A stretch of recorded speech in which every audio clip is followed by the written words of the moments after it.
एक पत्रकार का काम होता है कि जितनी भी छोटी से छोटी चीजें, कमियां हो, वो शासन प्रशासन के सामने लेके आए, क्योंकि हम अपने राज्य, अपने नगर, अपने देश के प्रति उत्तरदायी हैं। हम अधिकारियों के और राज्य के मंत्रियों के उत्तरदायी नहीं है, जिले के अधिकारी हैं। कि सर, रामनगर में जो स्वास्थ्य सेवाएं हैं, क्या वो उच्च स्तरीय है? क्या हमारे इंटरनेशनल मेहमानों के लायक है? तो उन्होंने उसका संतोषजनक जवाब नहीं दिया है। अगर इंटरनेशनल मेहमान स्वास्थ्य सेवाओं की नजरअंदाजगी से उन्हें कुछ हो जाता है या वो बुरी यादें लिखी जाते हैं, तो उससे बदनामी किसकी होगी? मेरे देश की, मेरे राज्य की, मेरे रामनगर की, मेरे प्रधानमंत्री की, मेरे मुख्यमंत्री की। गौर से सुनिएगा, रामनगर तो छोड़िए, हल्द्वानी के सुशीला मेडिकल तिवारी कॉलेज में भी कार्डियोलॉजिस्ट नहीं है और ना ही कार्डियोलॉजिस्ट एम्बुलेंस है। जी हाँ, हमारे माननीय पूर्व प्रधानमंत्री लाल बहादुर शास्त्री जी जब रूस जैसे देश में गए और उनके साथ क्या हादसा हुआ रातों रात, ये सभी जानते हैं। उनको समय से इलाज नहीं मिल पाया है। हाय, मैं रवि के बिंदास बोल में आपका स्वागत है। क्या रामनगर G20 शिखर सम्मेलन करवाने के सक्षम है? क्या रामनगर में G20 शिखर सम्मेलन होना चाहिए? ये दो अलग अलग सवाल हैं। मैंने पहले जो रिपोर्ट तैयार की थी, मैंने ये कहा था क्या रामनगर G20 शिखर सम्मेलन करवाने में सक्षम है, तो मैंने कहा था नहीं। तो बहुत आलोचनाएं हुई मेरी, और जो हमारे प्रशंसक उन्होंने भी ये कहा करीब तुम बहुत नेगेटिव रिपोर्टिंग कर रहे हो। देखिए, समय में कहाँ खड़ा हूं? मैं समय खड़ा हूं रामनगर के पीपीपी हॉस्पिटल में, जो कभी राजकीय चिकित्सालय हुआ करता था, और रामनगर का G20 शिखर सम्मेलन इस पीपीपी हॉस्पिटल के भरोसे छोड़ दिया गया है। अब मेरा दूसरा सवाल यह है, क्या G20 शिखर सम्मेलन रामनगर में होना चाहिए था? बिल्कुल होना चाहिए। ये रामनगर के लिए सौभाग्य की बात है, उत्तराखंड के लिए सौभाग्य की बात है। और चूंकि मैं रामनगर वासी हूं, तो मेरे लिए आनंद का विषय है और गर्व का विषय है कि रामनगर में G20 शिखर सम्मेलन होने जा रहा है, जिससे अंतर्राष्ट्रीय ख्याति मिलना तय है, और इससे हमारे रामनगर का भी चहुमुखी विकास होना भी तय है। और इसके लिए मैं अपने माननीय मुख्यमंत्री पुष्कर सिंह धामी जी को लाखों साधुवाद देना चाहता हूं, और हर रामनगर वासी को भी अपने मुख्यमंत्री को साधुवाद देना चाहिए। और मैं तो विशेषकर दंडवत प्रणाम करता हूं कि हमारे मुख्यमंत्री धामी ने रामनगर को इसके लिए चुना। अंतर्राष्ट्रीय ख्याति मिलने वाली है मेरे रामनगर को लिए। अब देखिए, चूंकि ये कार्यक्रम रामनगर में हो रहा है, तो ये स्वतंत्र पत्रकार होने के नाते कि मेरी जिम्मेदारी बढ़ जाती है। चूंकि हम अपने राज्य के लिए, अपने देश के लिए एक स्वतंत्र पत्रकार होने के नाते हमारी जिम्मेदारी बनती है कि सरकार को, शासन प्रशासन को जितनी भी कमियां हैं वो सामने लेके आए, और निडर होके, चाहे उसके लिए प्रोटोकॉल भी टूटे तो एक पत्रकार को तोड़ देना चाहिए, क्योंकि ये G20 शिखर सम्मेलन होने जा रहा है हमारे रामनगर में। सक्षम है या नहीं, ये आप तय करें। यहाँ की सड़कें कैसी हैं, यहाँ के अस्पताल कैसे हैं, यहाँ की स्वास्थ्य सेवाएं कैसी हैं, तो क्या वास्तव में रामनगर सक्षम है? नहीं है। अगर सक्षम होता तो इन दिनों में G20 शिखर सम्मेलन के लिए हमारे नैनीताल प्रशासन को जी तोड़ मेहनत नहीं करनी होती है। इसीलिए मेरा पहले से सवाल था, क्या सक्षम है? नहीं है। और ये रिपोर्ट बनाने का मेरा मकसद ये था ताकि शासन प्रशासन चौकन्ना हो और जितनी भी मूलभूत कमियां हैं उस पर काम करे।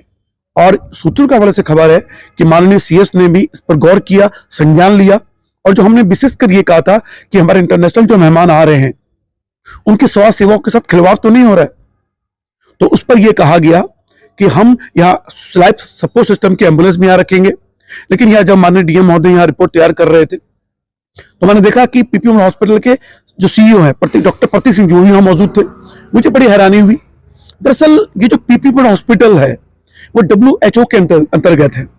इसमें सरकार का तो लेना देना हो सकता है, लेकिन जो यहाँ डॉक्टर बैठे हुए हैं, क्या टेक्निकली वो उन जो हमारे इंटरनेशनल मेहमान आ रहे हैं उनकी सेवा के लिए, उनकी देखरेख के लिए वहां जा सकते हैं?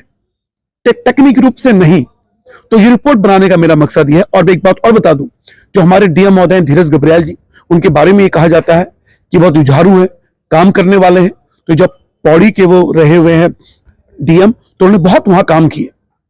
यानी कि ऐसे जुझारू अधिकारी, उनके काम में ये बात डालना जरूरी है कि सर, या स्वास्थ्य सेवाएं रामनगर में अगर आप इसके भरोसे G20 सम्मेलन करवा रहे हो तो ये शर्मिंदगी का विषय हो सकता है।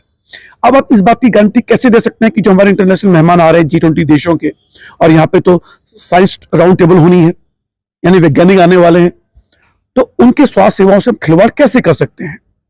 ये सही है कि लाइफ सपोर्ट सिस्टम एम्बुलेंस यहाँ आने वाली है, पर वास्तव में अगर ऐसा है और हमारे राज्य स्तर के, राष्ट्रीय स्तर के डॉक्टर यहाँ अवेलेबल हैं, तो ये बहुत अच्छे विषय है। लेकिन अगर आपने रामनगर के पीपीएम हॉस्पिटल के भरोसे छोड़ दिया है, तो मुझे लगता है कि आपको दोबारा सोचने की आवश्यकता है, और ये उत्तराखंड के शासन प्रशासन को रिपोर्ट जानी चाहिए। अब ये मैं क्यों कह रहा हूं?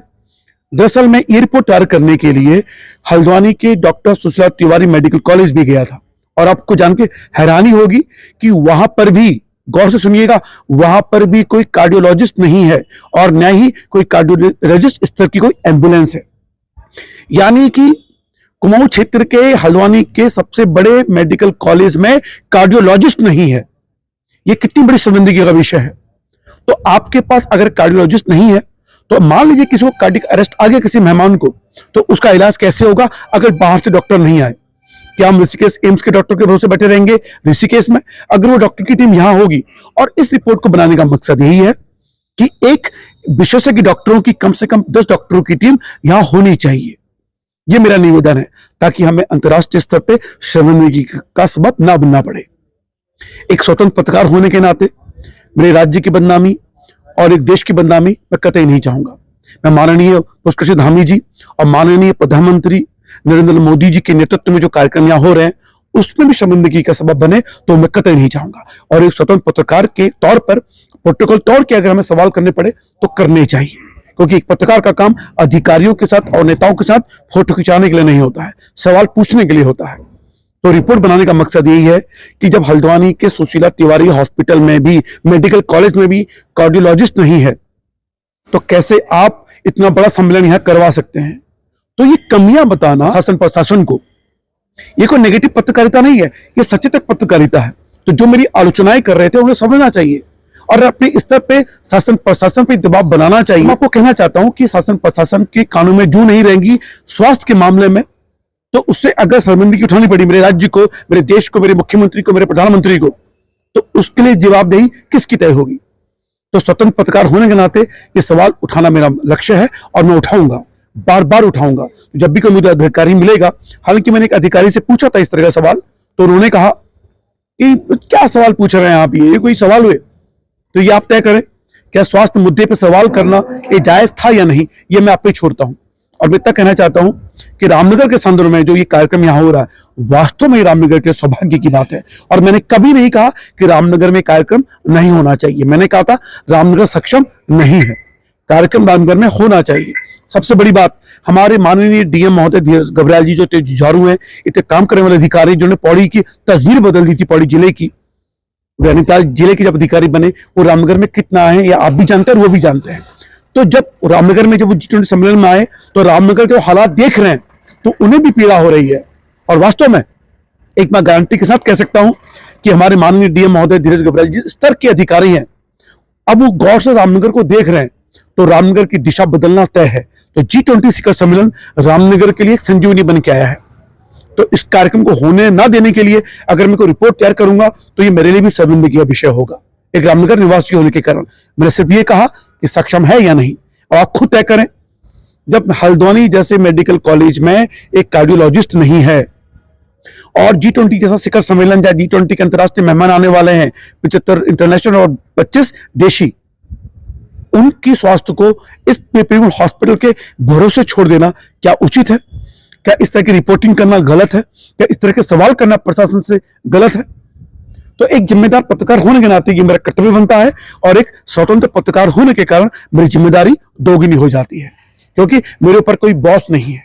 इसलिए ये सवाल मैं उठा सकता हूं बिना डर के और बिना झिझक के। ये अधिकार मुझे संविधान ने दिया है, और मैं उम्मीद करता हूं कि शासन प्रशासन नैनीताल का इसको पॉजिटिव तरीके से लेगा और स्वास्थ्य सेवाओं से कोई खिलवाड़ नहीं करेगा। जो पीपीपी हॉस्पिटल है, ये दरअसल WHO के अंतर्गत चलता है, यानी कि इसकी सीधी जवाबदेही WHO के साथ है, हमारे जिले के साथ नहीं है। यानी यहाँ के जो डॉक्टर वो रिजॉर्ट में अपनी सेवाएं नहीं दे सकते तकनीकी तौर से।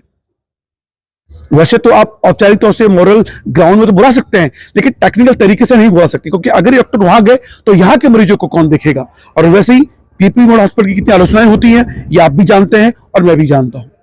इसलिए मैं माननीय जिलाधिकारी महोदय से निवेदन करना चाहता हूं, सर, स्वास्थ्य सेवाओं पर विशेष ध्यान देने की आवश्यकता है, क्योंकि रामनगर हल्द्वानी में भी, सुशीला तिवारी में भी कार्डियोलॉजिस्ट नहीं है और ना ही विश्व स्तर की एम्बुलेंस इधर है।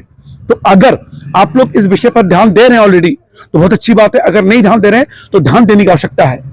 एक उदाहरण के साथ आपको बताता हूं। कई लोग कहते हैं आप नेगेटिव क्यों सोचते हो, ऐसा क्या हो जाएगा स्वास्थ्य सेवाओं को लेकर?